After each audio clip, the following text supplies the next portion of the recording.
શહેરના નિઝામપુરા વિસ્તારમાં Aditya villa કોમ્પ્લેક્સમાં કન્સલ્ટન્સીની office ધરાવનાર ફરિયાદી બહાર ગામ ગયા હતા. તે દરમિયાન તસ્કરોએ તેમની બંધ ઓફિસની નિશાન બનાવી હતી અને લેપટોપ, 3 મોબાઈલ ફોન, ભગવાનની પંચધાતુની મૂર્તિઓ, ઇન્ડેક્સ, સઘળી, પેનડ્રાઈવ અને રોકડા રૂપિયાની ચોરી થઈ હતી. પરત આવ્યા બાદ સીએ દ્વારા ચોરી અંગેની ફરિયાદ નોંધાવી હતી. ક્રાઇમ બ્રાન્ચની ટીમ વિસ્તારમાં પેટ્રોલિંગની કામગીરી કરી રહી હતી ત્યારે બાતમી મળી હતી કે નિઝામપુરા કન્સલ્ટન્સીની ઓફિસમાં ચોરી કરનાર 4 શખ્સો સમા અયપ્પા ગ્રાઉન્ડ ખાતે હાજર છે અને ચોરીનો સામાન વેચવાની ફિરાકમાં ફરી રહ્યા છે.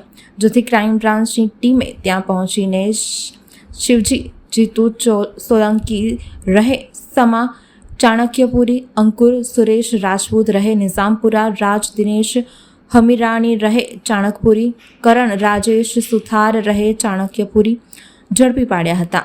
તેમની પૂછપરછ કરતા તેઓને મિત્ર નિલેશ રાવલ, જેને કન્સલ્ટન્સી ઓફિસમાં ડ્રાઈવર તરીકે નોકરી કરી હોય, તેણે ઓફિસમાં ₹50,000 રહે છે, ચોરી કરશો તો સારા રૂપિયા મળશે તેવી ટિપ્સ આપી હતી.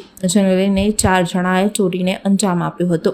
જેથી પોલીસે નિતેશ રાવલને વોન્ટેડ જાહેર કર્યો છે. 4 શખ્સો પાસેથી 7 મોબાઈલ ફોન, સઘળી લેપટોપ, બેટરી, એડિકેટર, 2 માઉસ, રાઉન્ડર, ચાંદીના સિક્કા, પંચધાતુની ગણપતિની મૂર્તિ અને ચાંદીની 2 લંગડી મળી કુલ 1.10 લાખનો મુદ્દામાલ કબજે કરી ફતેગંજ પોલીસને સોંપવામાં આવ્યો છે.